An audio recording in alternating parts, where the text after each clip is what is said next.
Hi, I'm Dr. Ron Tompkins with 82nd Street Academics and Highland Academics, and I want to talk with you this afternoon about transition. If your child has never been in a program before, or is an only child and has never been in a program before, then you may be wondering, what should I do? Am I getting my child started too early? Is it going to be traumatic?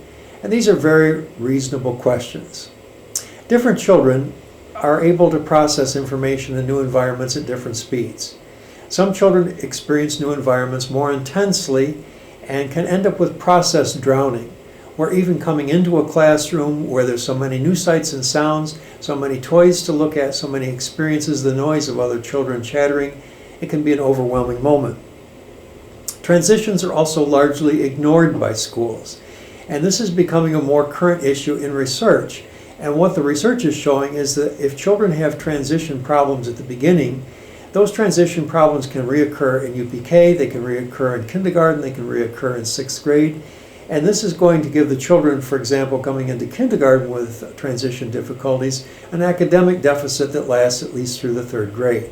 This is also going to be at the first time that your child separates from you, possibly. The transition issue may be for you as the parent, as well as for your child, if you have been providing 24/7 care for the last 2 or 3 years.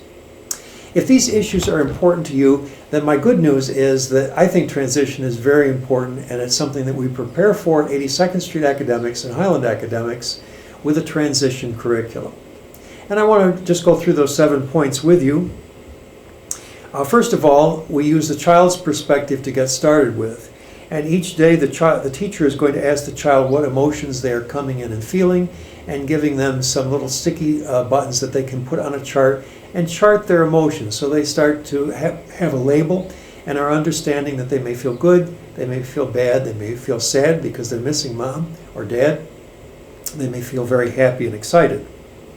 Secondly, we want the child to have the ritual of their own book bag. You get the shoulder bag or the book bag, they pack the bag each morning, and they see that you're getting ready for work, you're packing your things, you come home at night. They're getting ready for work, they pack their bag, they're going to work, they will come home at night. The child can make sense of this kind of ritual, and it is a very calming activity for them. Third, in the first month, it's play immersion. So that we want to provide them with an extra dose of fun in those early days, so that if they have transition activities, even if they're feeling sad, those sad feelings are going to be reduced and reduced and reduced because they get lost in the play. Number 4, classroom friendships. Well, we do not demand those friendships that they develop, but they do develop. And so your child is going to be swept up into some social relationships with other children, and it's amazing to see how they get close to somebody else and they can get strength and support from their friend. Number 5, meals. Food gathers people of all ages, and it's certainly nothing different with an early childhood child, is that they're going to sit with others, eat together, have a chance to talk together. The teachers are going to be eating with them, and this is another thing that is going to help them with the transition. Number 6, school and home linkages. The first month activities, and indeed the activities after that first month, include simple projects that can be done at home and brought to school, so there's more continuity during the school and the home.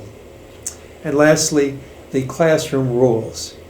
We're going to work with each class, and they develop some rules that run the classroom, and so that a child who is already experiencing some difficulties draws some comfort from there is structure here, that it's not just children running around, but there are rules to follow, and that very system and fitting into that system is going to be reassuring and to give them a great sense of comfort.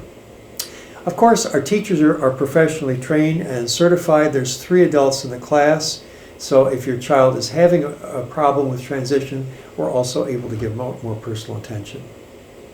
If transition is an important issue in your family, then you need to be at 82nd Street Academics and Highland Academics, because we understand transition. And I'm looking forward to seeing you and your child next month.